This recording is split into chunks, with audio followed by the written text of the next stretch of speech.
Olá! A eleição de outubro será a primeira para cargos federais e estaduais sem financiamento empresarial de campanha. E será também a primeira em que os candidatos poderão pagar para que suas postagens nas redes sociais cheguem mais rapidamente aos eleitores. Agora, juntemos essas duas informações com o recente escândalo do Facebook de uso não autorizado dos dados de seus usuários em campanhas políticas nos Estados Unidos e no Reino Unido. E aí, a pergunta surge muito facilmente. E o Brasil? Como o uso indevido da tecnologia poderá impactar na escolha dos candidatos? É possível impedir essa manipulação? Eu recebo hoje Laura Schertel, professora de Direito Civil da Universidade de Brasília, o deputado Celso Pancera, do PT do Rio de Janeiro, ele é membro da Comissão de Proteção de Dados, o deputado Milton Monte, do PR de São Paulo, que é autor de um projeto de lei sobre o tema, e Max Stabile, diretor do Instituto Brasileiro de Pesquisa e Análise de Dados. Você que nos acompanha, principalmente pelo Facebook e pelo YouTube, que está ligadíssimo nas redes sociais. Qual é a sua opinião? Além do Face, você pode participar também pelo WhatsApp 61 99 620 2573. Senhoras, senhores, boa noite. Muito obrigada pela presença aqui no nosso programa. Nesse debate que parece que é um assunto assim super atual, né? Eu começo com o Max Stabile, diretor do IBPAD. Max, no setor de dados, existe uma máxima que diz que dados são o novo petróleo. Tamanha riqueza que existe por trás da manipulação, do uso de dados, o que isso pode gerar. Manipulação tanto legal quanto ilegal. Agora, nesse segmento eleitoral, nesse cenário que eu coloquei na abertura do programa, em que a gente tem menos recursos financeiros, tem também esse ano menos tempo de campanha, menos tempo de televisão, dá para fazer uma analogia e dizer que os dados são um novo tempo de televisão nessa campanha? Olha, de certa forma, sim. Eu acho que em todas as campanhas da história, o que o candidato sempre quis fazer é entender o seu público, entender com o que ele está falando. Mais do que isso, modular a voz, a forma, o jeito que ele estava fazendo a campanha ao longo do processo, né? O que os dados hoje contribuem agora é muito mais fácil, dado rastros digitais, dado a pegada digital que a gente deixa na rede, agora é muito mais fácil a gente saber com quem a gente está falando. Mais do que isso, o que as pessoas estão querendo com quem a gente está falando. Então, sim, os dados agora e uma boa atuação nas redes, principalmente, né, é fundamental para esse tipo e para a mudança desse processo das campanhas. Então, com certeza, sim. Deputado Milton Monte, o senhor apresentou um projeto sobre esse assunto de proteção de dados ainda em 2012, né? Junho de 2012. De 2012, ou seja, são quase 6 anos. Antes da mudança, da mini-reforma eleitoral, antes de estourar, né, Brexit, estourar a questão das eleições americanas, Facebook, tudo isso. E eu queria saber a sua avaliação. O senhor acha que os dados, nesse momento agora, eles são o novo tempo de televisão? Eles são tão importantes como a televisão sempre foi nas campanhas? Primeiro, o projeto foi fruto de um congresso de comunicação feito em São Paulo, nessa data, e já se debatia exaustivamente uma tendência que era mundial. Na minha avaliação, as redes sociais vão ter uma importância bastante significativa, mas eu quero deixar aqui também um alerta, porque nós estamos verificando que muitas vezes elas podem ser utilizadas de forma equivocada, maldosa, caluniosa, e eu acho que a população tem que estar atenta a isso. A população tem que tentar, eu sei que isso não é fácil, distinguir aquilo que é uma notícia e a informação e aquilo que é calúnia ou até mesmo a destruição de alguns candidatos que vão pleitear. Então, isso vai ser importante, mas acho que cabe a todos nós também trazer essa conscientização à população. E na dúvida, né, deputado? Na dúvida, não conseguiu checar a informação, não sabe se é verdadeira, não repasse. E nós temos aqui um uso diferenciado. Porque a gente tem que ter uma responsabilidade com a informação no processo democrático. No Brasil, diferentemente, por exemplo, o Twitter nos Estados Unidos é um instrumento de informação mesmo. Dificilmente você nota lá gozações, fakes, memes. O contrário daqui. Aqui, as redes sociais são muito mais utilizadas para memes, para até de certa forma a gozação de algum assunto, do que por um assunto mais importante ou mais sério. Professora Lara Schertel, como eu falei na abertura do programa, pela primeira vez vai poder haver impulsionamento das postagens nas redes sociais, né, no Facebook, inclusive. E agora, com essa questão toda de notícias mentirosas, né, de uso dos dados, esse impulsionamento tem uma capacidade de aumentar significativamente o alcance desse tipo de informação, né? Pois é, Maristela, acho que vocês colocaram muito bem a questão do programa, que é relacionar de fato o uso de dados, né, o tratamento de dados e o eventual mau uso de dados com uma possibilidade de influenciar eleições, que é o que está colocado hoje, né, por esses recentes eventos. E, na verdade, a grande questão que é o uso de dados e esse eventual mau uso com a própria democracia. Então, acho que essa é uma questão muito relevante. Se a gente for pensar, então, como é que dados pessoais a gente sabe que está relacionado a marketing, está muito relacionado à publicidade, mas isso também está relacionado à democracia. E a gente poderia pensar em 3 hipóteses. Acho que o primeiro caso da Cambridge Analytica e Facebook mostra que eu posso criar esses perfis e, por meio desses perfis, de fato, influenciar pessoas, influenciar seus hábitos, influenciar, inclusive, opiniões políticas, né? Além disso, que essa liberdade, né, de você tomar livremente essas opiniões, isso é relevante para a democracia, sim. O que mais é relevante para a democracia? Para que as pessoas possam se associar livremente, se manifestar livremente. E isso também está relacionado com dados pessoais, sim. Porque se as pessoas se sentirem monitoradas, vigiadas, elas podem deixar de tomar determinadas atitudes, fazer determinadas coisas pensando que estão sendo monitoradas. Então, isso também está relacionado com democracia, isso também relaciona essas duas matérias, né?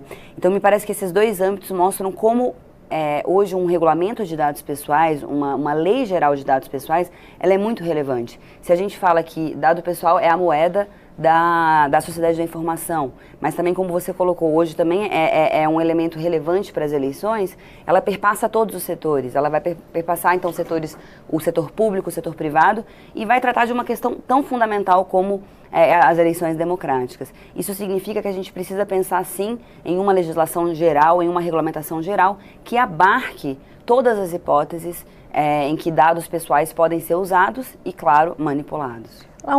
Voltando alguns anos, se não me falha a memória, 2011, foi quando aconteceu a Primavera Árabe, não tenho muita certeza da data, as redes sociais estavam sendo vistas como um instrumento para a promoção da democracia, porque era onde as pessoas se encontravam e conseguiam se organizar para ir para esse tipo de movimento, né? Hoje já existe um receio de que as redes sociais possam ser usadas contra a livre expressão democrática, né?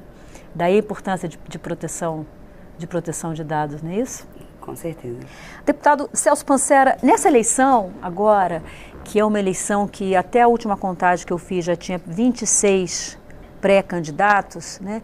Era uma eleição que tem muitos candidatos e que a impressão que se tem é que a sociedade busca um outsider, alguém que não seja do sistema político, ou pelo menos isso que está sendo vendido.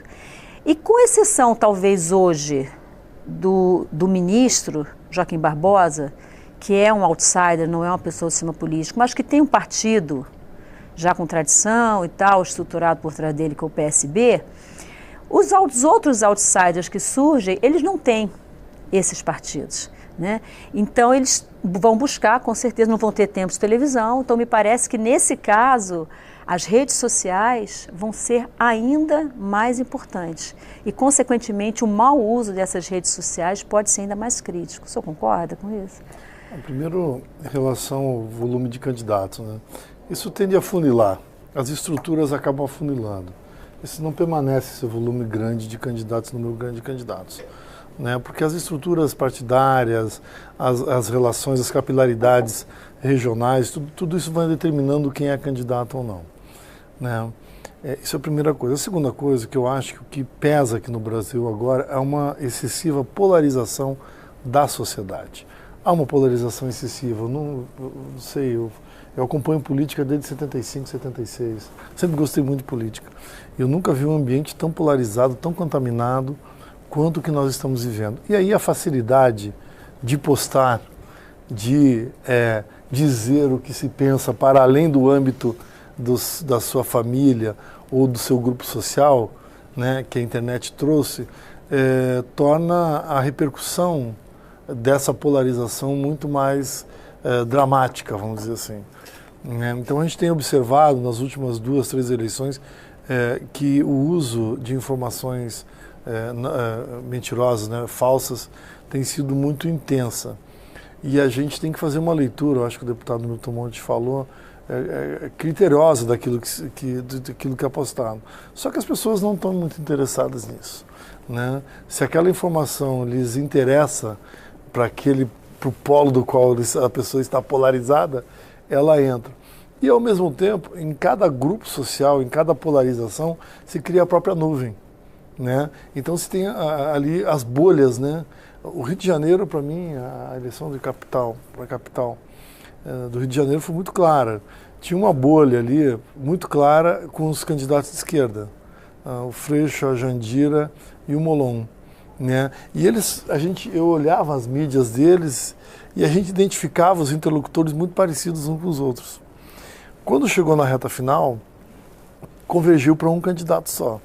Então eu acho que você tem diversos tipos de ação, né? Você tem a briga entre os grupos e você tem as bolhas dentro dos grupos. E se a gente observar, agora os grupos, tipo assim, o pessoal do Bolsonaro estão dizendo, eu já vi postagem dele, não reproduzam informações dos sites tais, porque eles são esquerdopatas, né? Aí tem o pessoal da esquerda, não reproduzam, né, os sites tais, porque eles são fascistas, né? Então você vê que a próprio pessoal, as bolhas acabam falando para si mesmos, fechando em si mesmo, né? Então, onde vai acabar isso, eu não sei. Por isso, o ineditismo da proposta do deputado Milton Monte é importante, né? E bem lá atrás, né? Pensou longe, viu distante, projeto de lei, em que pese, eu acho que a gente tem que complementar ele, claro. ele tem essa questão da inovação, da importância de trazer um debate que nós estamos atrasados. A Europa avançou mais. Eu acho um ponto, viu, mas assim, muito importante. Interrompendo, nós temos 2 questões que são fundamentais. Uma é você coletar dados, como já aconteceu em outros países, e você conseguir dialogar com as pessoas mediante essa informação. Isso é uma coisa difícil. Como é que porque você tinha antigamente pesquisas qualitativas, como tem até hoje, que era uma outra forma de fazer isso. Talvez menos eficiente, menos abrangente, mas era uma forma. Essa é uma questão que eu acho que nós não conseguimos proibir, e isso também não dá para você dizer, olha, é uma coisa maléfica.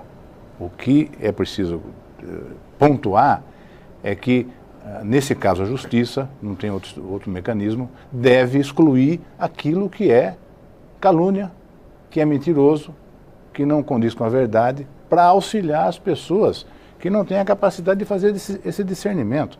Agora, imaginar que você não possa ter um instrumento para dialogar com a sociedade, eu acho que isso não dá para fazer também.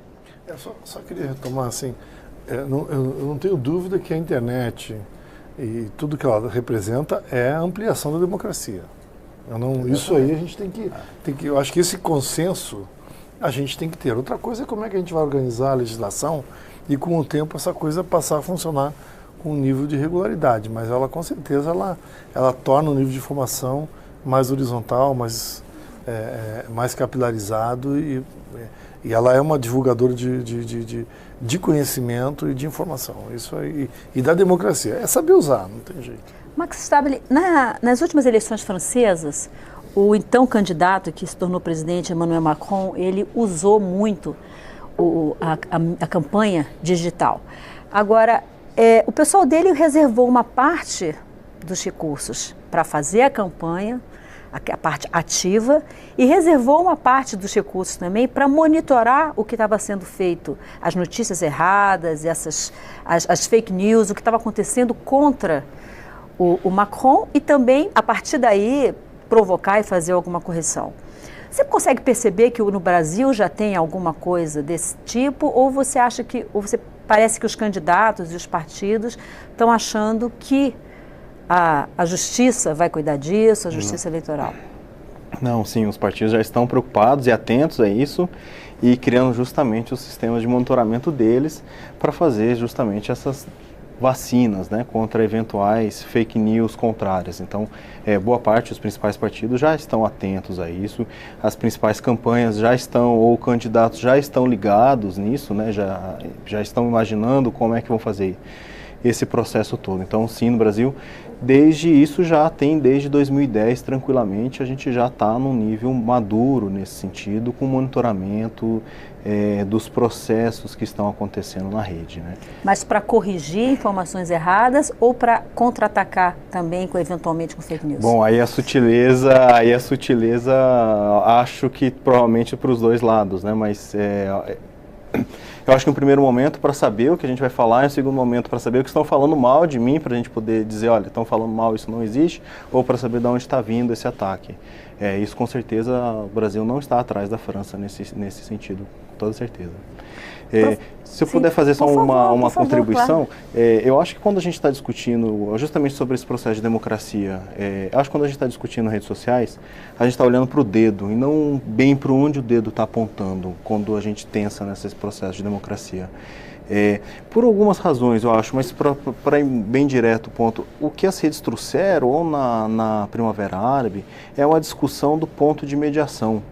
É isso que as novas tecnologias têm o tempo todo, as novas ferramentas, os novos instrumentos econômicos para a gente, enfim, né? Tem feito, então, na hotelaria, no transporte de pessoas, tem mudado o processo de mediação. E eu acho que parte dessas discussões, e aí a gente viveu 2013 de forma muito intensa aqui, né? Qual a discussão? É a discussão de que, no fundo, a gente está debatendo a mediação política, né? Então, quando a gente está falando da ampliação da democracia, é importante a gente pensar também que, às vezes, a gente está discutindo o cerne da democracia representativa também, por trás desses instrumentos. Quando a gente fala com nossos amigos por WhatsApp, ou recebe do nosso pai, que está lá no interior, uma notícia quente, é mais ou menos esse tipo de sensação que nós gostaríamos de ter com a política, né? De poder falar de forma mais clara e direta. Então, acho que isso entra num debate sobre o que é essa ampliação, né? Então, é fundamental esses processos de monitoramento para saber o que as pessoas estão falando. Professora Laura Schertel, as eleições vão acontecer em menos de 6 meses, né? O Congresso Nacional ainda não aprovou uma legislação que trate de proteção de dados. Existe uma comissão especial na Câmara analisando 3 propostas, existe uma proposta também no Senado Federal, já relativamente adiantada, mas o fato é que ainda não houve uma aprovação disso. A minha pergunta é, enquanto isso não acontece, enquanto não existe uma legislação robusta, porque existem outras leis que tratam disso. A própria Constituição Federal, de maneira maior, trata disso, né? Tem o Marco Civil da Internet, o próprio Código de Defesa do Consumidor e tal.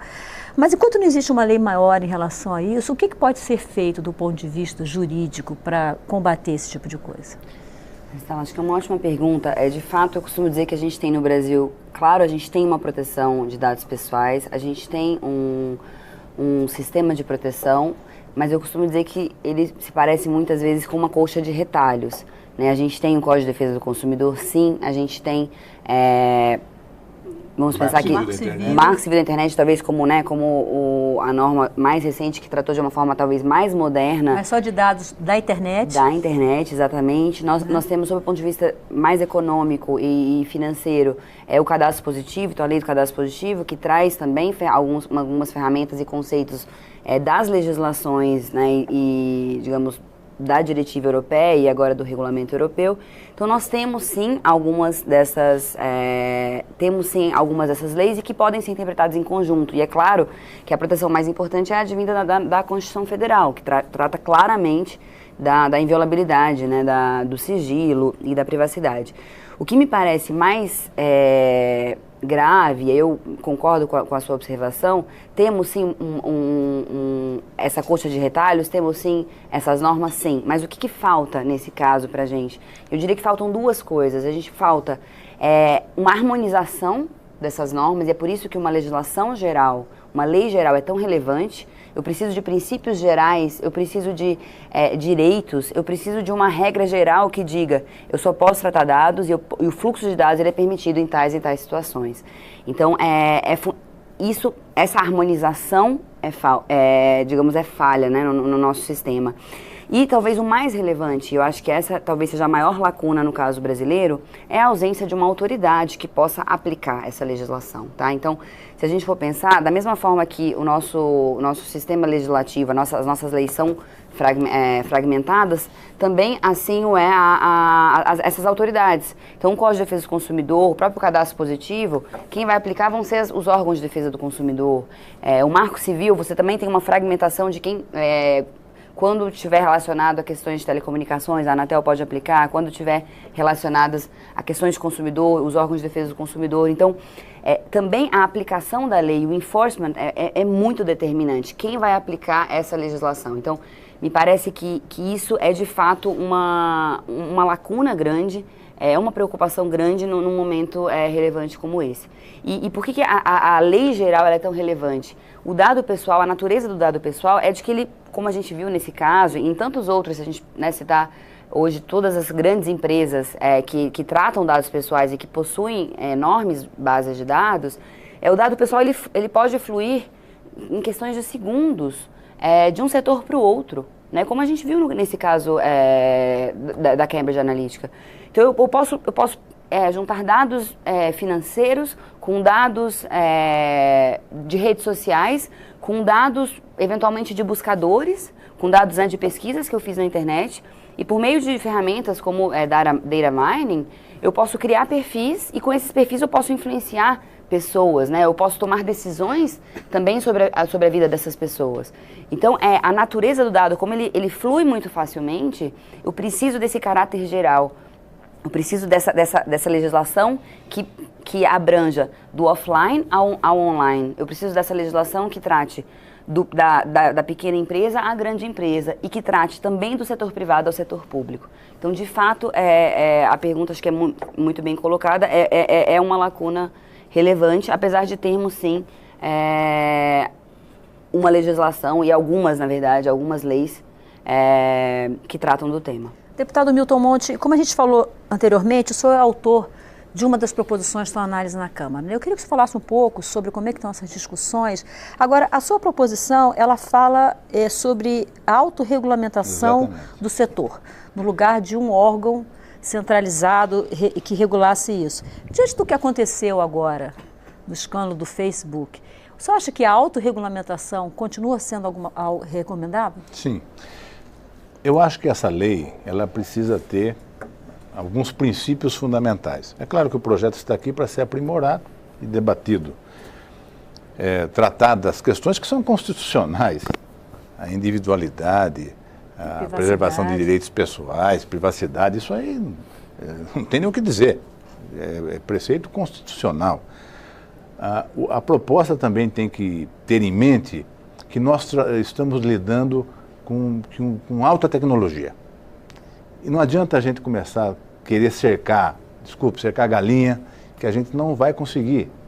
Nós precisamos ser tão ágeis como são as ferramentas produzidas diariamente, ou a cada hora, ou a cada minuto. Então nós temos que ter também esse conceito em mente. E a autorregulamentação, ela na verdade, ela tem esse condão.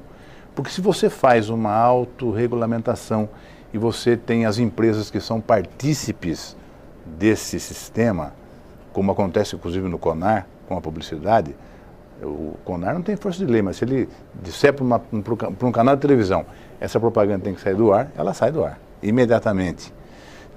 Se você tiver isso feito de forma consensuada, porque nós estamos num limiar, o que é censura? O que é o impeditivo das liberdades de expressão comerciais, individuais? E o que é preservação de direitos pessoais? Então, a autorregulamentação, na verdade, na minha opinião pessoal, tenta buscar essa lacuna. Nós tivemos episódios do WhatsApp, que uma decisão judicial não adiantou nada. Simplesmente não aconteceu. Mas se ele tivesse envolvido dentro de um sistema de autorregulamentação, eu tenho certeza que isso seria resolvido de forma mais fácil. Além disso, nós conhecemos o governo. Nós temos várias agências. A proposta do governo é fazer uma agência. A agência, que devia ser sempre um órgão de Estado, acaba sendo um órgão do governo de plantão. Então nós vamos ter mais um aparato público mais uma agência que não vai ser uma agência de Estado, é da nossa cultura. Então, eu continuo defendendo a minha proposta de ter um sistema forte, participativo da sociedade toda, de todos os agentes envolvidos nessa autorregulamentação que eu acho que vai ser mais eficiente. A gente vai fazer um breve intervalo. Se você não participou, ainda dá tempo, pelo Facebook, pelo Twitter da TV Câmara ou pelo WhatsApp 61996202573.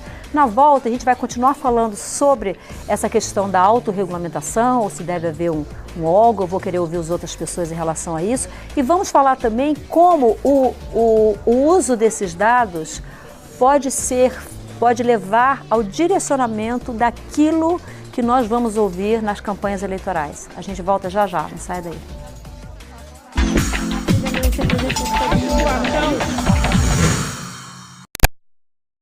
Eu sou Mauri Rosa da Silva, sou agente de Polícia Legislativa há 33 anos. Durante todo esse período aqui na casa, já vivemos muitos fatos, às vezes tensos, às vezes até preocupantes. Em 2014, os índios estavam protestando contra a PEC 215. A PEC 215, ela transfere para o Congresso Nacional a responsabilidade pela demarcação das terras indígenas. Os índios protestaram em frente ao Palácio do Planalto, estavam subindo em direção à rodoviária e, de repente, resolveram invadir o Senado, invadir a cúpula pelo lado do Senado Federal. Eram cerca de 300 índios e eu e mais 2 colegas estávamos lá. A nossa ação foi mais no sentido de acalmá-los, até para evitar que eles pudessem cair e, claro, sofrer realmente um dano muito grave, porque a altura é grande.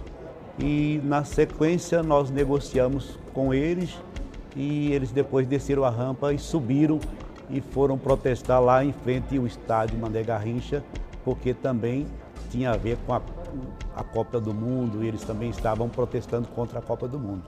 Esse é o papel da Polícia Legislativa, de orientação, de apaziguamento das situações.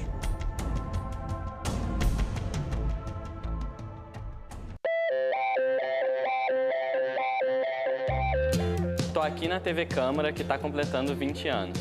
Na TV Câmara você vê as votações mais importantes para a vida da gente. Tem também debate, jornalismo, cultura e muita coisa que vale a pena ver. O Brasil passa aqui. Eu, Cristiane Ribeiro, de Imperatriz do Maranhão, também passei na TV Câmara.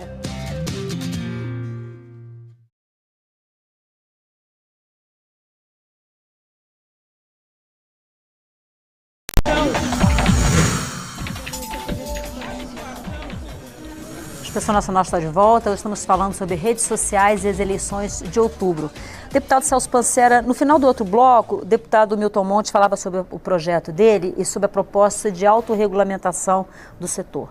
Né? Só recapitulando, ele acha que a criação de uma agência, que é a proposta, seria a proposta do governo, inclusive numa tentativa de facilitar o ingresso do Brasil na OCDE. Parece que a OCDE tem isso como uma das exigências, né? Não seria mais adequada. Qual é a sua opinião em relação a isso? Eu sou pela criação de uma autoridade. Eu não consigo ter uma ideia exata se é um conselho, se é um instituto, se é uma agência, mas tem que ter uma autoridade que aplica a lei, que dá uma olhada e que atualiza ela. A Europa parece ser um conjunto de institutos por cada uma das nações e que depois ele tem um órgão acima deles que elabora para o conjunto da comunidade.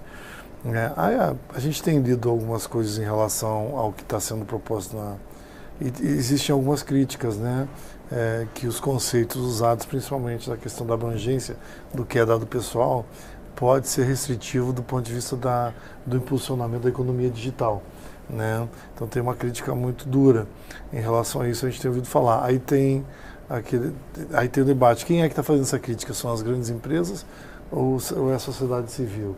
Né? Quem está criticando a legislação? A sociedade civil acha que tem que ser uma legislação mesmo mais fechada, né? que trate melhor dessa questão. E as grandes empresas dizem que não, tem que estar mais solto, né? Do ponto de vista conceitual. Mas, de qualquer maneira, eu acho que tem que ter uma autoridade que trabalhe essa questão, né? Pelo sim, pelo não, até. Porque isso é tão novo para a gente, para o mundo todo.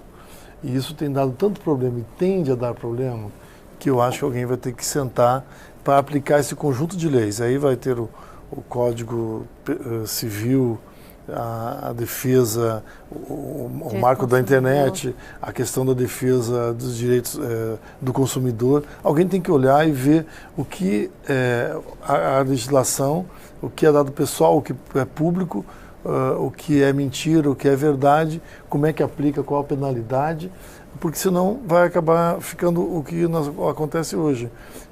A cada semana, praticamente, nós temos uma proposta de lei de algum deputado, por exemplo, aqui na Câmara, propondo, e proposta assim, tipo assim, se o provedor não tirar do ar em 24 horas, X milhões de multa, X mil de multa. Isso viabiliza o funcionamento. Então, a ideia é que tenhamos um projeto, acho que o ponto de partida do deputado Milton Monte é bom, a gente tem que tornar ele mais amplo, vamos dizer assim, mais completo. É que a agência... Criar uma ideia. Eu não sei se é uma agência. Né, mas veja, o que eu acho que é importante que na Europa não é uma agência. Né? É preciso... Só para dizer, eu acho que na Europa são institutos, né? Autoridades de garantia, né? Isso, exatamente. Ela faz análise dos processos, né? E emite notas, orientando, não é isso? Mais ou menos assim. Marcelo, o que eu acho que é importante garantir é a participação da sociedade e dos agentes envolvidos na questão. Porque não dá para ser uma agência que você manda o nome lá para o Senado, com todo o respeito ao Senado, mas que você pega uma pessoa do governo e põe lá para ser membro da agência, e você tem que ter uma paridade, você tem que ter pessoas que têm um envolvimento, porque se você não tiver o envolvimento, e esse envolvimento pode resultar numa desmoralização. Por exemplo, o Google está envolvido, digamos, e se ele não cumpre uma regra que ele mesmo aceita, ele fica desmoralizado. Então, esse envolvimento tem que acontecer. Se não acontecer, pelo menos a minha opinião, nós não vamos ter muito sucesso. A imposição de força, vou repetir, um juiz mandou paralisar o WhatsApp por 2 vezes e não conseguiu o objetivo que queria alcançar. Os meus 2 convidados tenho certeza que querem falar sobre isso, mas eu preciso fazer uma breve interrupção, porque está acontecendo nesse exato momento uma votação nominal aqui em cima, no plenário da Câmara, que fica exatamente aqui em cima. Eu preciso liberar os 2 deputados para ele ir lá e voltar. Então a gente segura só um minutinho, a gente volta já já.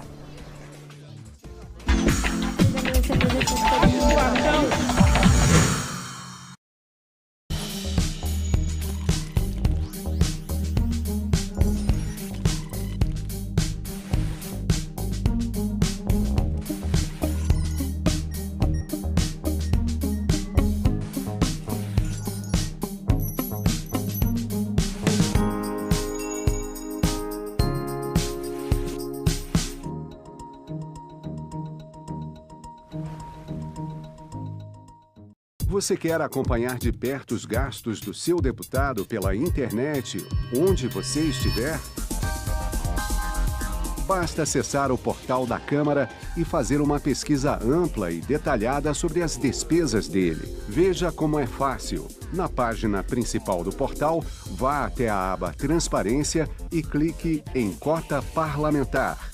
Em pesquisa, você escolhe o nome do deputado ou liderança e o período a ser verificado. Você também pode filtrar a busca por legislatura, partido e por estado do Brasil. E pode escolher que tipo de despesa quer saber. São 22 tipos diferentes, como gastos com os combustíveis, passagens aéreas ou até mesmo com a alimentação do seu parlamentar. É fácil acompanhar de perto e controlar as despesas do seu representante na Câmara dos Deputados.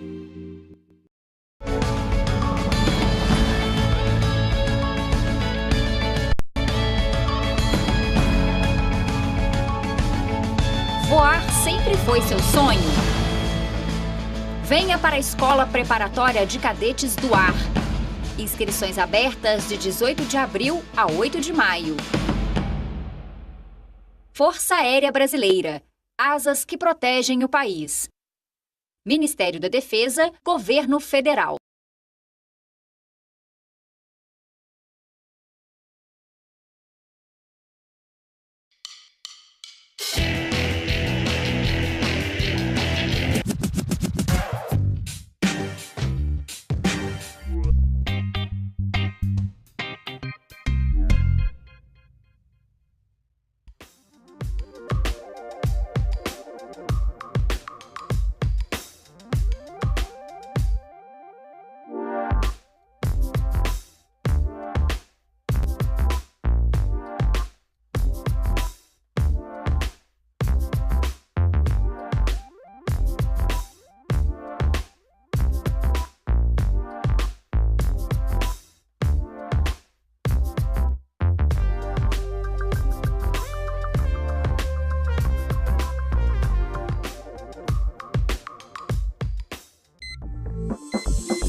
Em Brasília, 7 horas, está no ar o Com a Palavra, programa para debater o que acontece na Câmara dos Deputados. E o que acontece no Congresso Nacional. Parlamentares, especialistas, ativistas e você, ouvinte, com a palavra. E se você quiser dar uma espiada no nosso estúdio, é só entrar no YouTube. Acesse www.câmara.leg.br/YouTube. Acompanhe o jornalismo da Rádio Câmara na maior rede de compartilhamento de vídeos do mundo. Eu sou Lincoln Macari. Eu sou Elisabel Ferriche. Estamos aqui de segunda a sexta, sempre às 7 da manhã.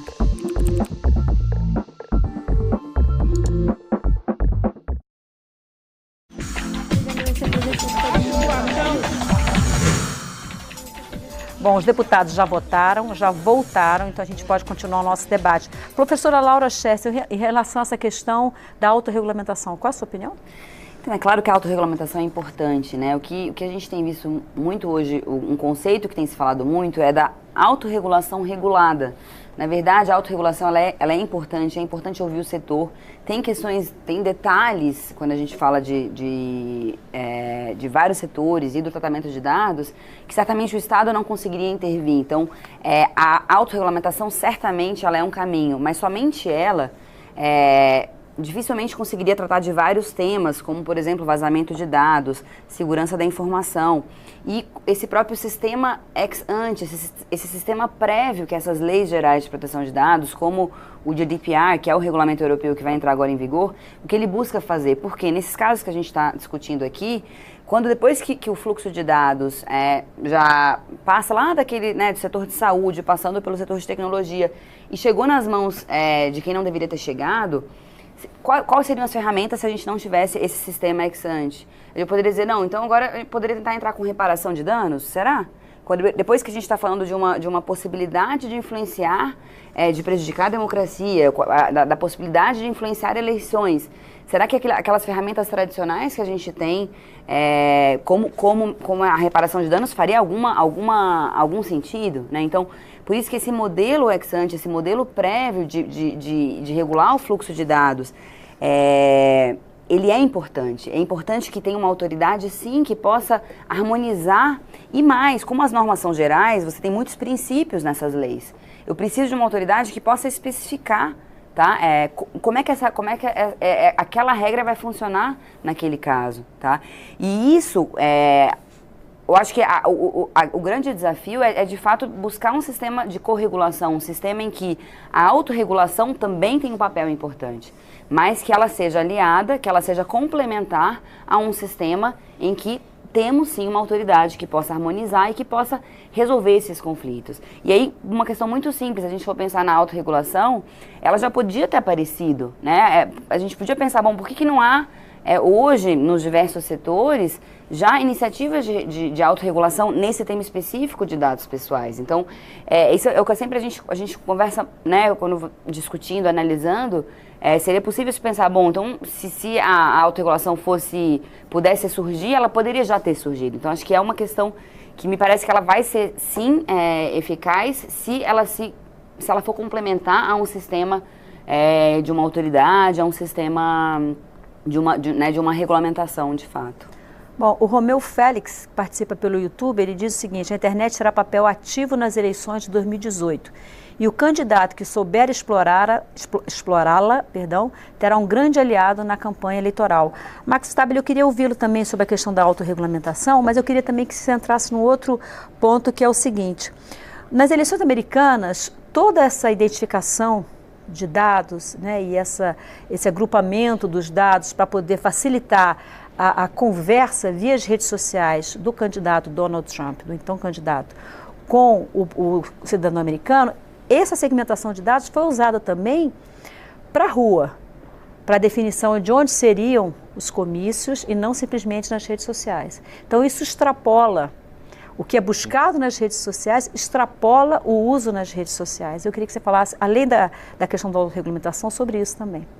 Eu acho que o ponto da autorregulamentação é um ponto, enfim, eu concordaria se nós não estivéssemos num sistema de um monopólio tão grande dessas ferramentas. A gente vai acabar vendo uma autorregulamentação de duas grandes, Então uma vai virar para a outra, vai perguntar, bom, e aí, o que você quer fazer? O que eu quero fazer?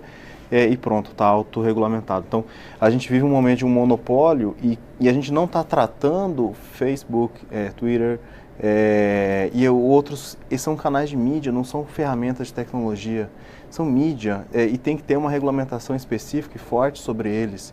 O poder de concentração que eles têm hoje, nunca na história a gente teve o do Facebook tão grande.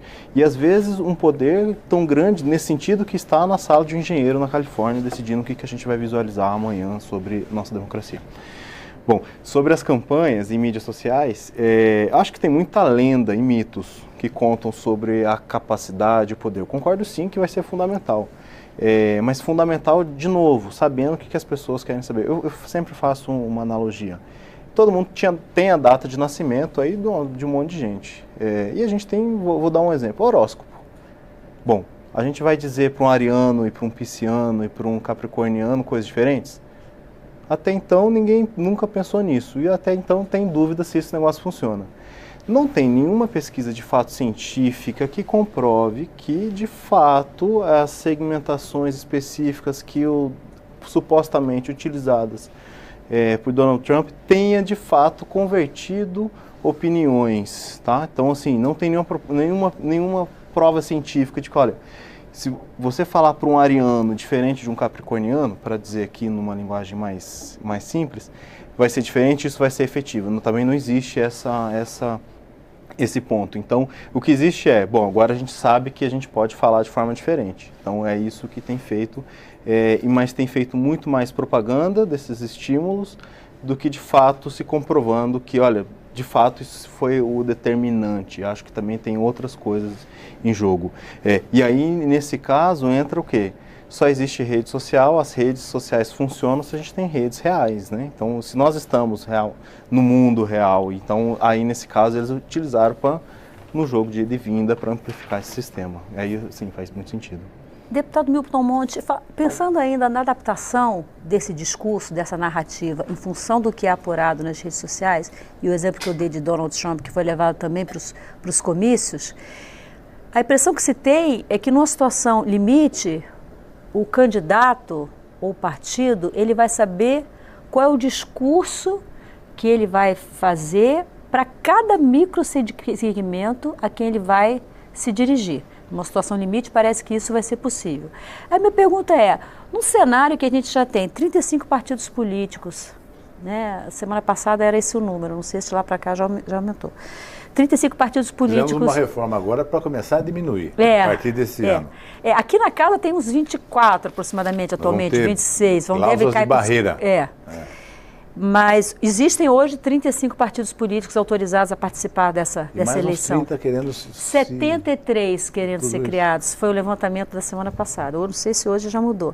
Aí a minha pergunta assim como se pode fazer uma narrativa muito específica, se a gente já tem 35 partidos políticos, a impressão que se tem é que você pode fazer também, como se pudesse fazer ideologias específicas, programas específicos. Então, a questão ideológica, partidária, programática, parece que fica ainda mais comprometida, não?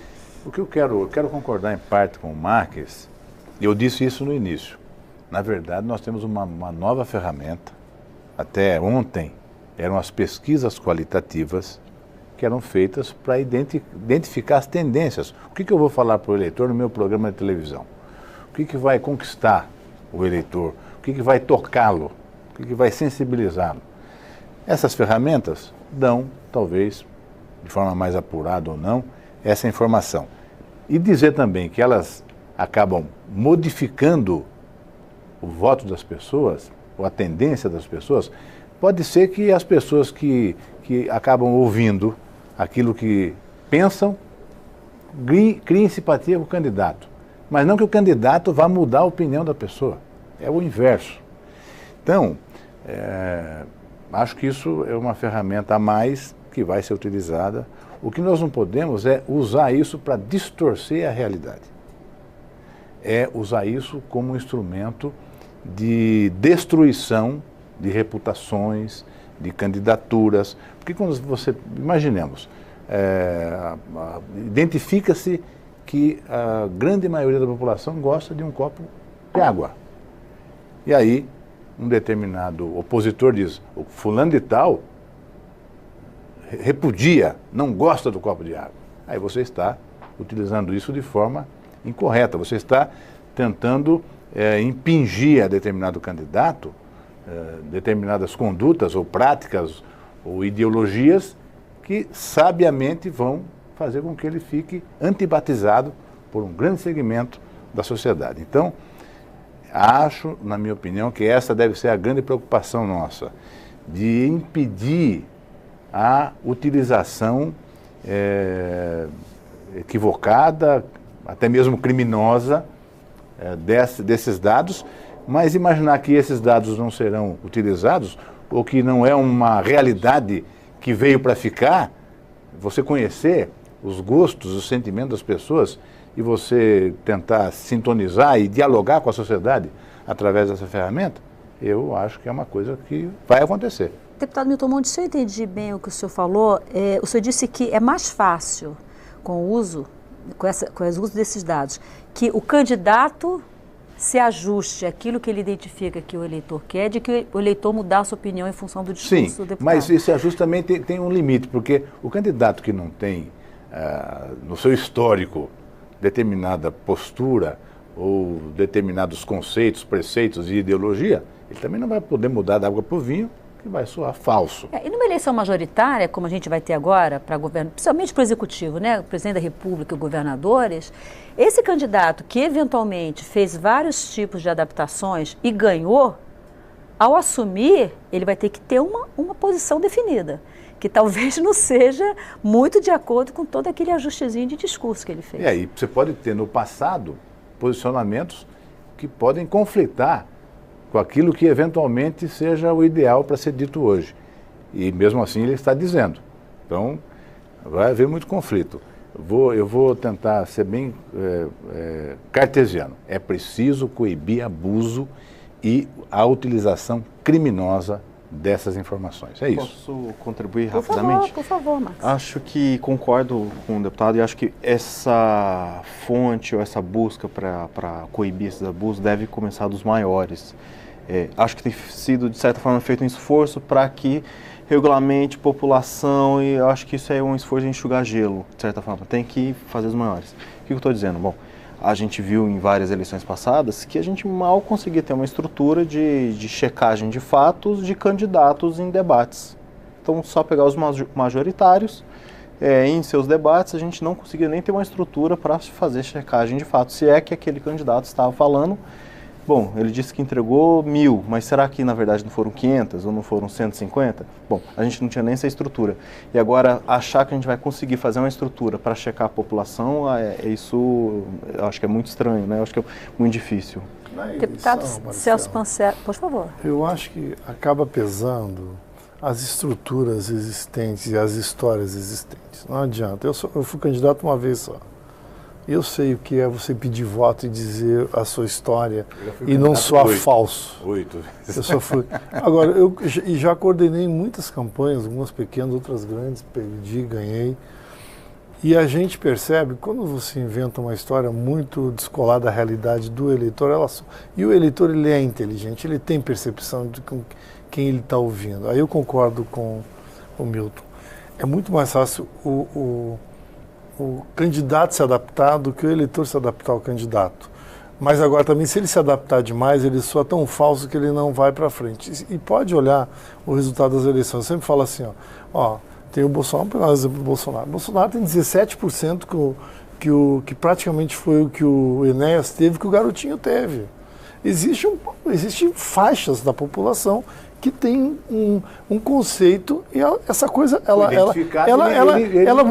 muda aqui e ali, mas no global você tem um padrão de pensamento e de ideias de grupos sociais. Ele é móvel de acordo com a necessidade de uma crise econômica, uma questão de desemprego, um problema de violência, ele dá uma mobilidade, mas, grosso modo, a sociedade ela tem faixas. E as pessoas, ou elas trabalham em essas faixas, candidatos, e constroem maiorias momentâneas para ganhar a eleição, e ela tem que fazer isso, e isso está colado ao que as pessoas querem. E também aquilo que ele pode dizer sem soar falso, ou não vai dar certo. Aí você vê, por exemplo, 89, nossa primeira eleição. Nós tínhamos quantos candidatos? Eu diria até, Marcelo, que todos os candidatos, em tese, vão dispor de todas as informações. Todas elas. É claro que a narrativa de cada um será de acordo com o perfil do candidato, com a postura do partido. Mas todos vão saber de X% gostam disso, mais X% daquilo. E acho que essas informações todos vão ter acesso.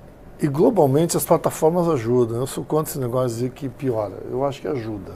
Né? Olha, antigamente, quando a gente tinha que fazer uma tese de mestrado, um trabalho de final de graduação, de curso, você tinha que ir na biblioteca, ficar pegando um monte de livro, pesquisando, e era difícil a beça. Hoje em dia, quando você quer escrever um texto, um artigo, você encontra um conjunto de informações. É só saber fazer a clivagem.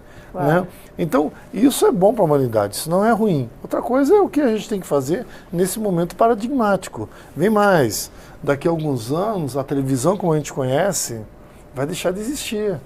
Entendeu? Já está começando, todo mundo está criando TV por streaming, está barato, está mais fácil.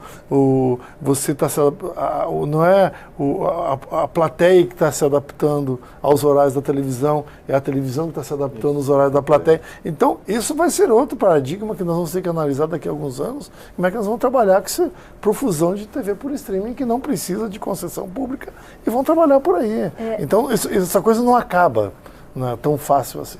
Professora Laura Schertz, eu queria ouvi-la em relação a uma afirmação que foi feita hoje pelo ministro Luiz Fux, presidente do Tribunal Superior Eleitoral. Ele disse num debate que, se ficar comprovado que notícias falsas beneficiaram um candidato a ponto de garantir a sua vitória, as eleições do Brasil podem chegar ao extremo de serem anuladas, porque isso seria configurado como propaganda abusiva, o que já é proibido pela legislação. Na sua fala anterior, a senhora falou sobre reparação de danos.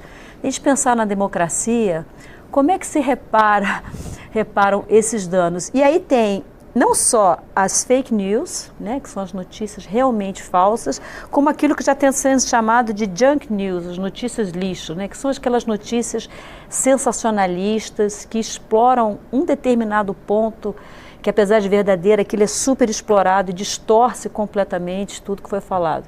A gente tem falado muito no Brasil de fake news, notícias falsas, mas agora tem junk news.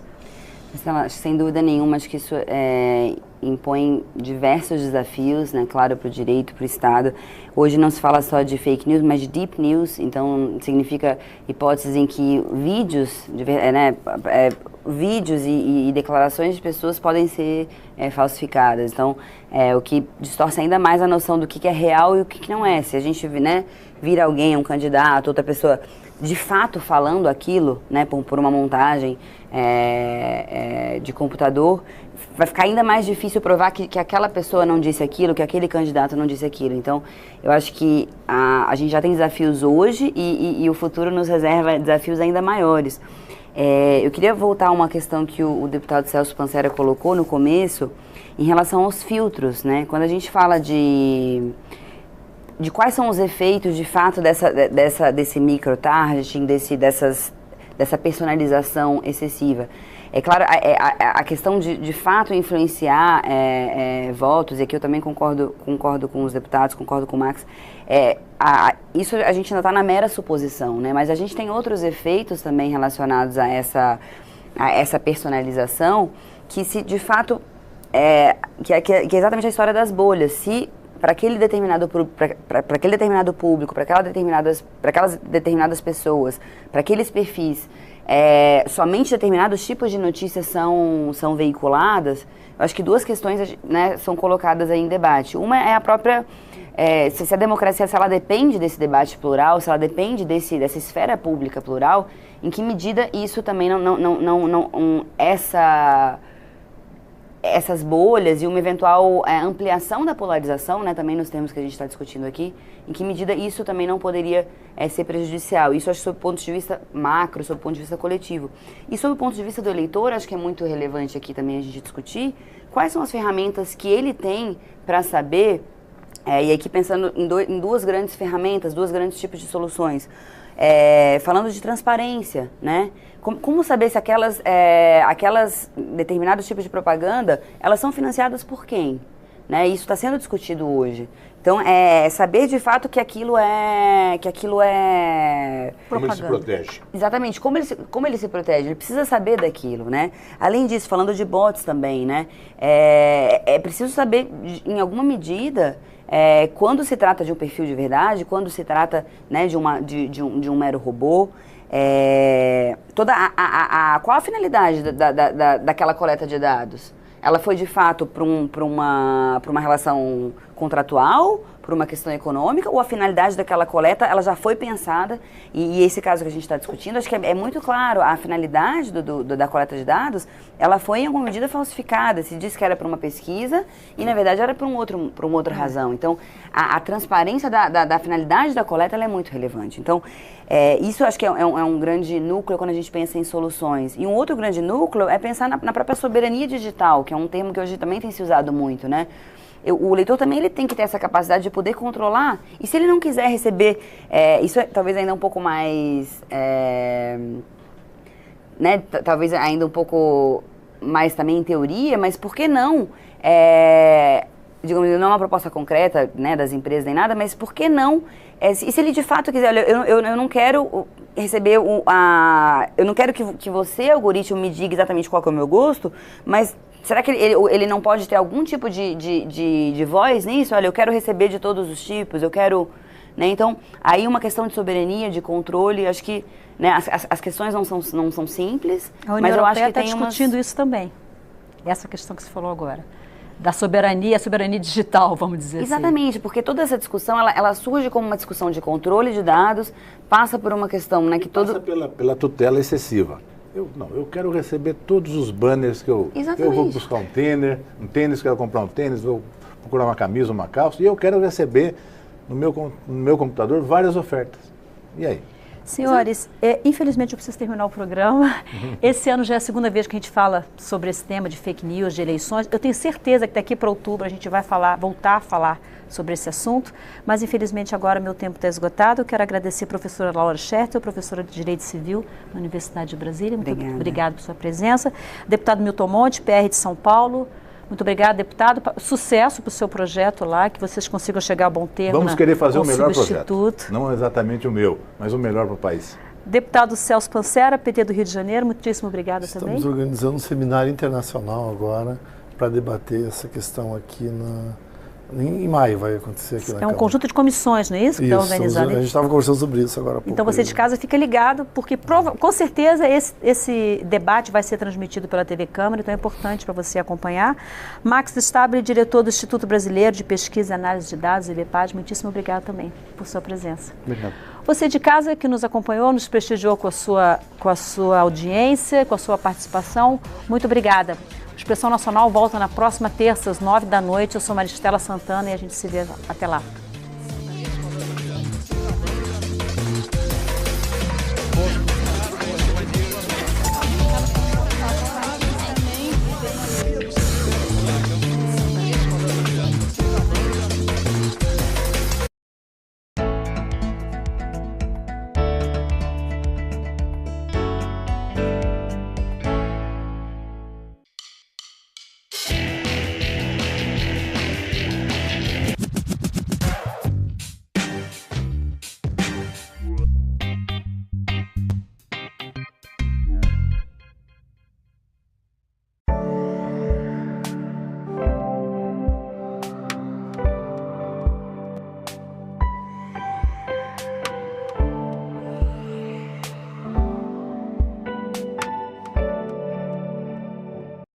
Classificação indicativa. Livre para todos os públicos.